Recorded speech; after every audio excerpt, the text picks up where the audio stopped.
When are you going to leave? You're just after money, you dirty woman. That's right. She's really filthy. On top of that, she has a rude mouth, an ugly face and heart. My mother-in-law and sister-in-law laughed mockingly at me and made a fool of me. Even though I have been taking care of my father-in-law after my husband eloped, why do I have to endure such remarks? I ran out of patience and finally decided to leave my in-laws. Afterwards, my mother-in-law and sister-in-law experienced hell. Well, why are we going through this? My name is Tammy, a 34-year-old office worker. I graduated from university and have been working in the same company ever since. I currently hold the position of assistant manager, responsible for many subordinates. It's a role of great responsibility. I have been with this company for 12 years, and it is a great place to work, and the work is very rewarding. I've always enjoyed working, but regardless, I consistently think it's a great company. And I think a big reason for that is because the president, Douglas, is a very good person. This company is quite successful even among small and medium-sized enterprises, with good sales and decent salaries. But what sets it apart is its remarkably low employee turnover rate.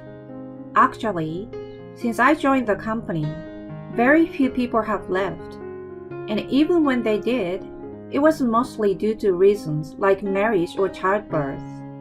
I have been enjoying my work every day, feeling glad that I joined this company. And perhaps because of my positive attitude toward work, I had gained a great liking from the president. Therefore, about a year ago, the president made me the following proposal. Tammy, you are truly diligent, hardworking, and a wonderful woman. If you're okay with it, would you mind meeting my son, Nathan? Huh? Oh well, if you already have a boyfriend or are considering marriage, then it's a different story. But I would like you to meet my son at least once. I was taken aback when the president suddenly said that to me. It happened to be a time when I didn't have a boyfriend, and besides, I didn't have the courage to refuse such a request from the president. I hadn't had many opportunities to meet someone, and my parents had been asking me when I was going to get married, so I decided to give it a try. When I agreed, the president was very pleased. Thank you. I will contact my son right away.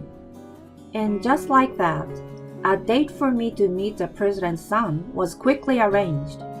On another day, after work, the president invited me to a fancy restaurant. When I arrived there, both the president and his son were waiting for me. Nice to meet you. I'm Nathan. His first impression gave off a refreshing and handsome vibe. With a gentle smile, he greeted me, and I couldn't help but feel a flutter in my heart. We enjoyed our meal and had various conversations. His stories were interesting, and I found myself drawn to him. Afterward, we exchanged contact information, and he contacted me later to arrange another meeting between the two of us, which I agreed to. To be honest, I had a better impression of him than I had expected, and when we met again, the time spent with him was incredibly enjoyable. From then on, we went on more dates and became a couple. Tammy, I heard from Nathan. It looks like you've decided to start dating. I apologize for a delayed announcement. Oh no, there's no need to worry about that. Nathan feels relieved to be in a relationship with someone like you, Tammy. But if there's ever anything you're not comfortable with, feel free to end things with Nathan at any time. The president laughs when he said that, but I have had no complaints about Nathan so far. He is kind, reliable, and we are in the same generation, so we have great conversations. He is also gentlemanly, and I couldn't find a single thing to dislike about him. Afterward, We continued our relationship smoothly. Although he is the president's son, he currently works in a different company, not his father's. I learned that he has been working there since graduating from university and feels a sense of gratitude for being given the opportunity, which is why he has chosen to stay there. Eventually, he may transfer to this company to succeed the president, but that decision will be made through decisions between him and the president. So I haven't particularly touched upon that topic. Amidst all this, one day, Nathan proposed to me. I want to walk everywhere with you for the rest of my life. Tammy, please marry me. Being proposed to by Nathan made me incredibly happy. Of course, my answer was already decided. I will be with you for the rest of my life. And so, we decided to get married. Nathan and I went together to inform the president about our decision. Oh, so you're finally getting married. This is wonderful news. Let's celebrate right away by going out for a meal with our families. The president, pleased with the news, made plans for a dinner with my future in-laws. I felt relieved that the president was happy about it. A few days later, I had a meal at the restaurant with my future in-laws.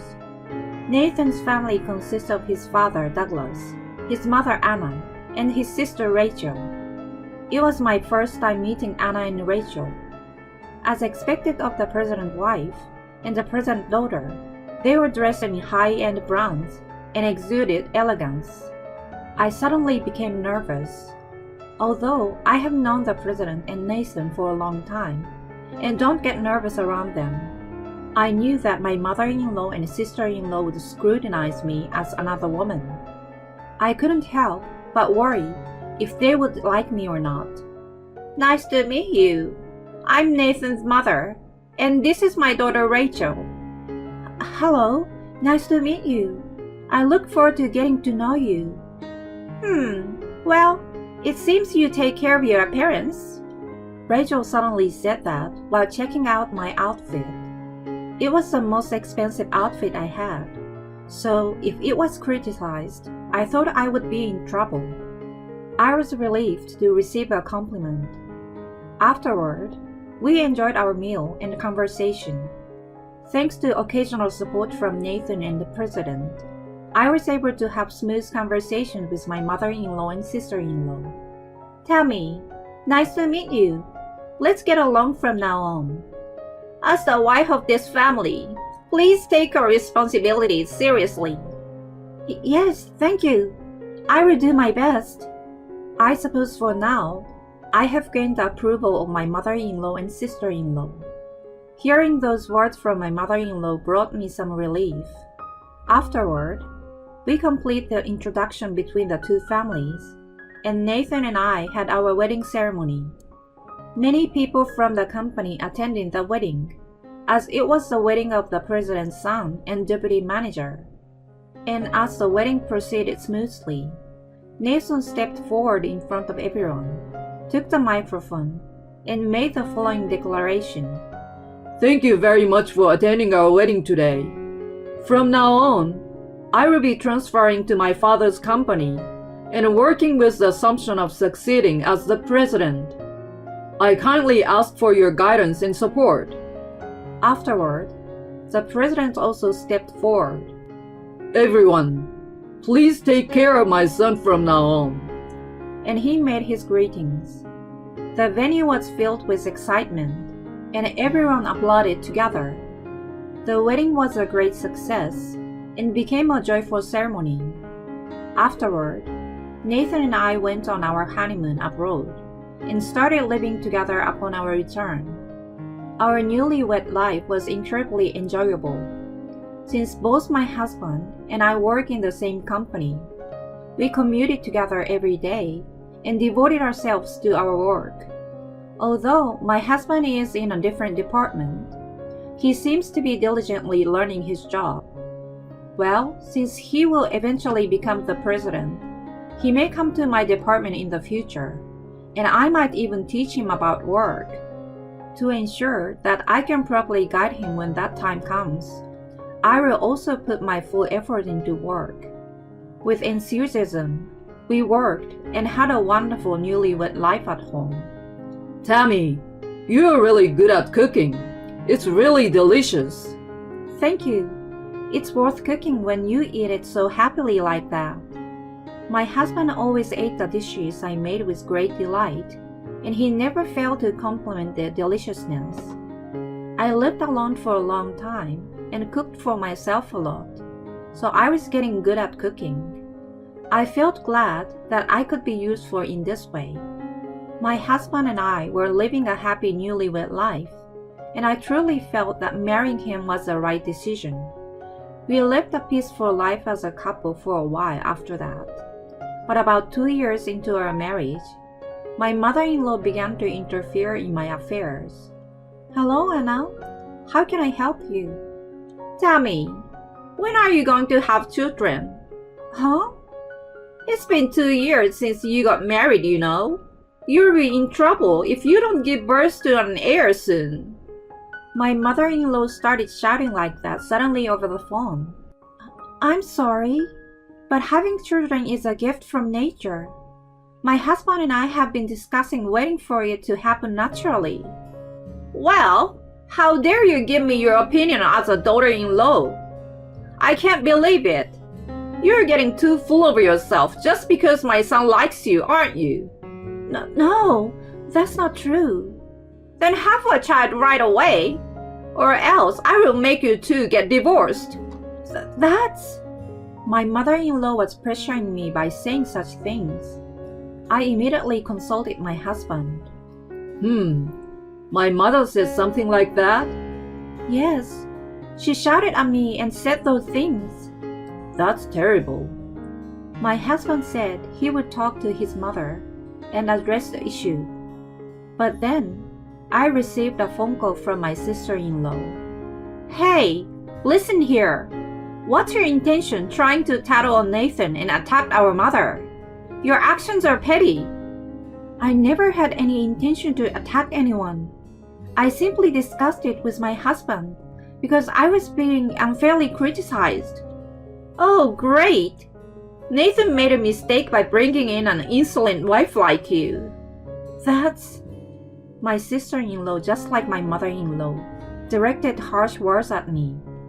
At that moment, I realized that both of them disliked me.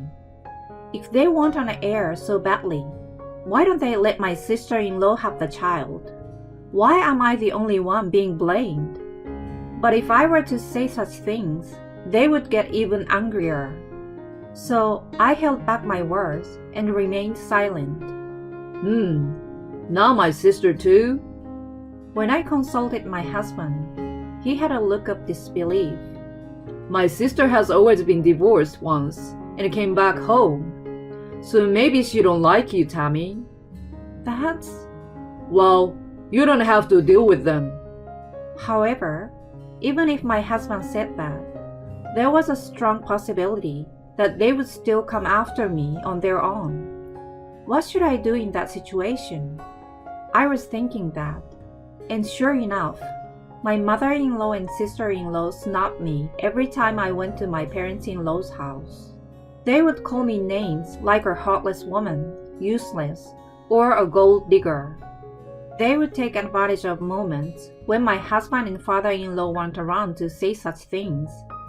I had no choice but to endure, and going to my in-laws' house became extremely unpleasant for me. However, amidst all of that, another troubling incident occurred. My father-in-law, who is also the president, suddenly collapsed. The cause was a heart attack. Thankfully, he managed to survive, but due to the severity, he was left with some after effects. Unfortunately, it affected his legs, and he ended up requiring care. This not only caused distress within our family, but also unsettled everyone at the company. We immediately held a family meeting to discuss the situation. I had thought that my mother-in-law and sister-in-law, who lived with him in the family home, would cooperate in taking care of my father-in-law. However, both of them refused to do so. I absolutely refuse to do any caregiving. I don't want to do it either. Why is that? He's your family. You live with him. Taking care of someone and valuing them are two different things. Anyway, we don't want to waste our efforts and time on caregiving. Waste? I was disappointed with their arguments. Despite the fact that they can live comfortable life thanks to my father-in-law's earnings, I wondered if these two even had a sense of gratitude. My husband was also exasperated by their statements. Then should we hire a caregiver? My husband made that suggestion, but surprisingly, both of them began to reject even that. Absolutely not. That's right. Allowing a stranger to freely come and go in our house? We have no idea what could be stolen. My mother-in-law and sister-in-law vehemently opposed it, saying such things. Then what should we do? You're not suggesting we put your father in a care facility, right? My father-in-law may have mobility issues with his legs, but his mind is still sharp and he's full of energy. He even says he can continue working while using a wheelchair. The option of putting him in a facility is unthinkable. It seems like my mother-in-law and sister-in-law understand that too. And then, they came up with a ridiculous idea. Well, why don't you do it, Tammy? Huh? That's right. Taking care of a family member is the wife's duty after all. You should be the one providing the caregiving. But, well, Nathan is working, so he doesn't have time for caregiving, right? That's why you're the only one available. But I also work at my father-in-law's company. Oh, please. I bet you don't do much there, do you? Exactly. You have just brown-nosed your boss and climbed the corporate ladder. The words of my mother-in-law and sister-in-law were too cruel. And their conversation kept going in circles. And in the end, I had no choice but to give in. So Tammy will be taking care of me? Yes, that's what we discussed. But what about your job? You don't need to worry about that. That's right. She's willing to do it for us. Besides, Nathan and Tammy will be living here with us, so we can have a peaceful and secure life. My mother-in-law and sister-in-law made various decisions without considering my opinion, and I was forced into a life of living with them and taking care of them in my in-laws' house. My father-in-law responded, Well, if everyone has discussed and decided on it. Douglas seems to accept it with understanding. He must be glad that his son will be coming back home. Afterwards, thanks to my father-in-law's arrangements, I continued to be employed at the company by taking on the responsibility of caregiving. This meant temporarily putting on hold the work I had been handling myself. From then on, I started taking care of my father-in-law at my in-laws' house. Tammy, I'm truly sorry. What are you saying, Douglas? We're family, so please rely on me anytime. Caring for my father-in-law itself wasn't that difficult. He was very kind and grateful to me. On the contrary, it was the time outside of caregiving that was challenging. Living with my mother-in-law and sister-in-law felt like being treated as a housekeeper. I was supposed to be cohabiting for the purpose of caregiving, but somehow, most of the household chores ended up falling on me. Both my mother-in-law and sister-in-law would mess up the house as they pleased and go out to enjoy themselves at their own convenience. My father-in-law was dismayed by their behavior. You don't have to worry too much about the household chores. Anyway, those two wouldn't even notice if you cut corners or not. Douglas' word gave me some relief. However, during this time, I had another worry, and that was about my husband. My husband, who used to be so kind, started to push all the caregiving and household tasks onto me, just like my mother-in-law and sister-in-law. And since I started staying home for caregiving, My husband started coming home much later. He claimed to be working late every day, but I noticed an increase in the days when he smelled of alcohol. There were days when I noticed the sense of shampoo or soap on him, which made me feel suspicious. Furthermore, I continued to endure the mistreatment from my mother-in-law and sister-in-law, making my life in this house gradually more painful. In the midst of all that, an unexpected event occurred. My husband suddenly disappeared. Strictly speaking, he eloped with a co-worker and vanished without a trace.